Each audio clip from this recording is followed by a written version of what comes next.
Hello, hello, hello. Today we're going to look at trade unions for GCSE, so let's get into it. So, do you know what they are? Do you know what their purpose is? Well, it's different in every country. In some countries, they are just there to pretend to give workers rights. In other countries, they have a really strong purpose to protect the employees. So, generally then, they're organizations. See that American spelling? Should have really put an S there, shouldn't have I? So they're organizations that promote and protect the interests of their members. There are lots of types of trade union. This doesn't come up massively in the exam. I just need to make you aware of it. General union. Just a broad general union that lots of people can join. Industrial unions. People might be part of the same industry. Think about blue collar. Blue collar is just people that work in manual labor, basically. And white collar tends to be more office worker, IT based. Craft unions. Small unions that represent a niche craft in the market. And white-collar unions, the non-manual unions, for lawyers, journalists, accountants, doctors. If we look at the different types of unions, Unite the Union is the biggest one in England, with Unison being second. And generally, the more members a union has, the more contributions it has, and therefore the more power it has. We can see teachers and lecturers, medical associations, they have quite a lot of unions, and recently in the UK there was a lot of strikes from these two entities, leading to a whole bunch of services shutting down all across the UK. It's a real sad day when people are booked in for surgery and hospital treatment that they can no longer get, and trains are shut down for people trying to get to their job in the morning. It completely reduces productivity of the whole country and sets us back really far. But on the other side, you think to yourself, with living costs going up, should wage increases match that or even be higher than that? It's a tough call, and there's an opportunity cost for every decision. We can see over time that union membership has declined significantly. We're going to look at what this means later. Now, question. What can a union do to protect people in the workplace? Maybe you can pause the video and have a think.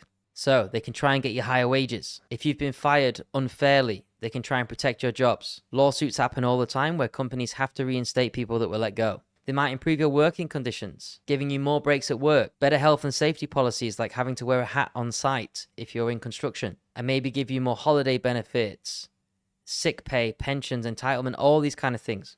So they are useful. They might also help workers' voices be heard from the ground level. And like I said, support those that are dismissed. They might even give you training and education courses, and they might have days out. In China particularly, the union organized badminton events. But ultimately, number 9, they want to help out the employees. So here's a case study for you. Sarah, she's a cashier. She works behind the till. She's got loads of issues with her workplace. Wages are too low. There's hardly any benefits, and they're hardly ever getting a break. She feels really unhappy in the environment. How can a trade union help Sarah in this instance? Pause the video and have a think. Well, there's lots of ways they could help. They can negotiate better wages for her. They can also encourage the government to increase minimum wage. They could try to push the company to allow her to have more benefits. More vacation time, paid sick leave, other benefits. They could also step in about the regulations and health and safety conditions of the workplace. There are other government bodies that are responsible for that, but the union can help get in contact with them. It's just nice that they offer support and representation for someone like Sarah who might need it. So we're going to have a quick look at teachers protesting their pay in the UK. And I want you to think of both the arguments in favour and against the teachers doing this protest, okay? We always need to look at both sides of everything in economics, regardless of your viewpoint. February 1st, an estimated 300,000 teachers across the UK walk out for higher pay. Millions of children forced to miss class, as more than half of English schools were either partially or fully closed. Thursday brings yet another such strike after 98% of members in Britain's largest education union voted to reject a government pay offer. That offer, a one-time payment of £1,000 and a 4.5% raise next year, deemed largely insufficient. Teachers are striking because there has been, over the last 12 years, a really catastrophic long-term decline in their pay. Teachers have lost 13% over that period. That's, in real terms, a huge amount to lose. And that is causing a recruitment and retention crisis in our schools. Teachers also say the government's offer was not fully funded and thus would force schools to cut budgets elsewhere. They want a fully funded raise on par with UK inflation, which remains above 10%, a 4-decade high. Food prices, meanwhile, are up more than 19% annually as of February. The government has argued that bigger raises risk prolonging inflation with the so-called wage price spiral. Many economists, though, point not to wages, but rather excessive corporate profit margins as the primary factor driving persistent inflation in the UK and elsewhere. Recent months have seen a wave of British Labour action for higher pay. Without a new deal, teachers are set to strike again in May, as are nurses and Heathrow Airport security guards.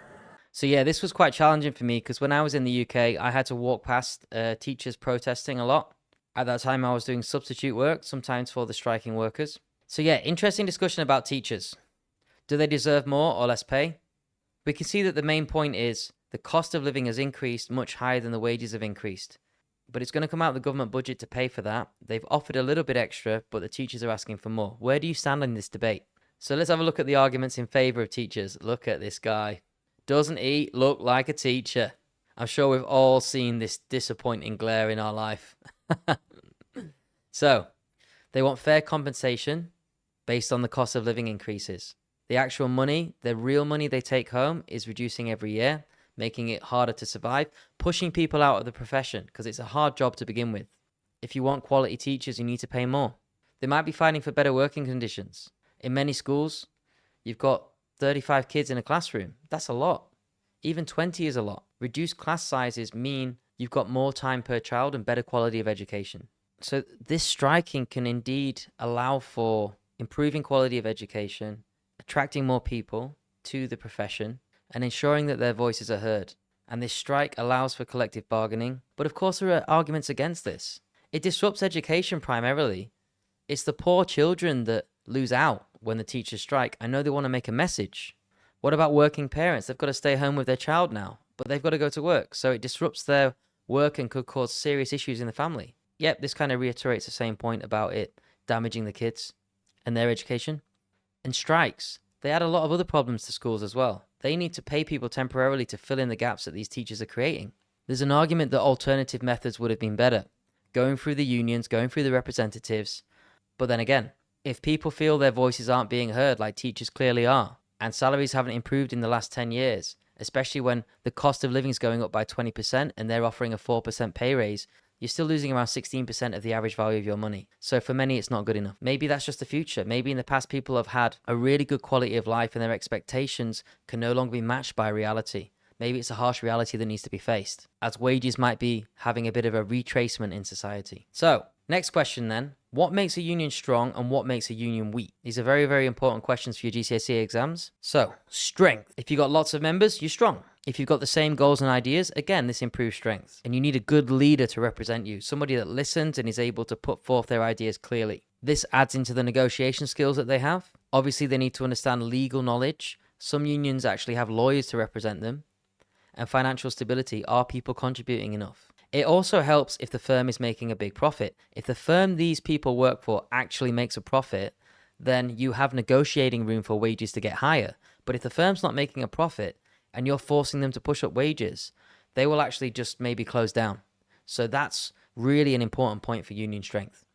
Next, what makes them weak? Kind of the opposite of what we saw before. Low membership, lack of member engagement. Maybe there's infighting where they're not all on the same points. Again, poor leadership, limited financial resources. Oh, the governments like to crack down on unions like they have in America in the last 20 years. Also, firms like to pay to crack down on unions as well. This means they can operate with impunity. Firms fear unions. Also, like I said, when a firm's not making profit, unions can't ask for higher wages. It's simply not tenable or feasible. All right, moving forward. What happens if negotiations fail between unions and employers?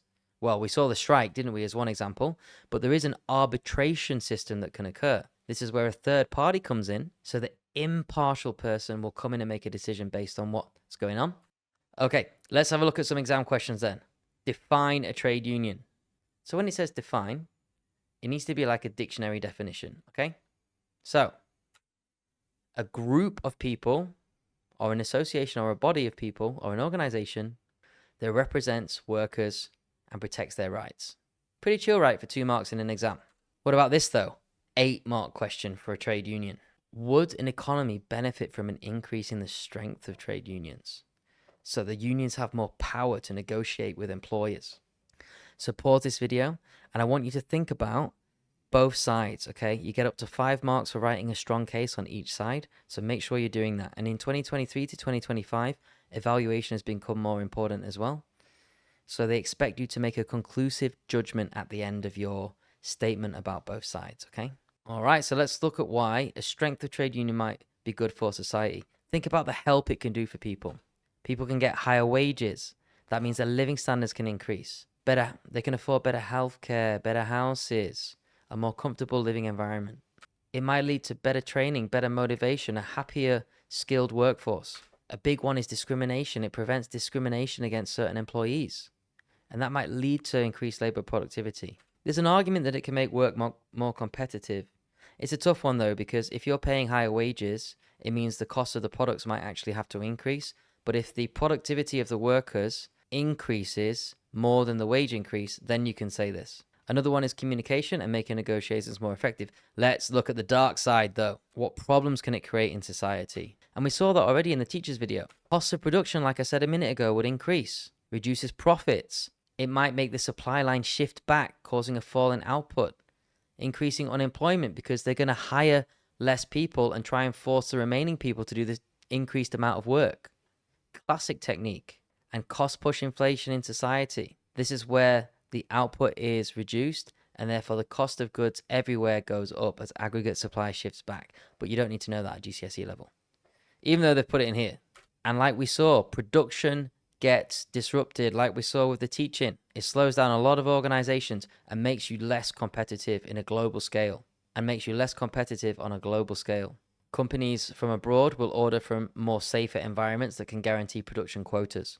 Investors will be less willing to invest in your country. Also, strong trade unions might be very strict on labor laws, making it very difficult for firms to change their production to adapt to markets easily.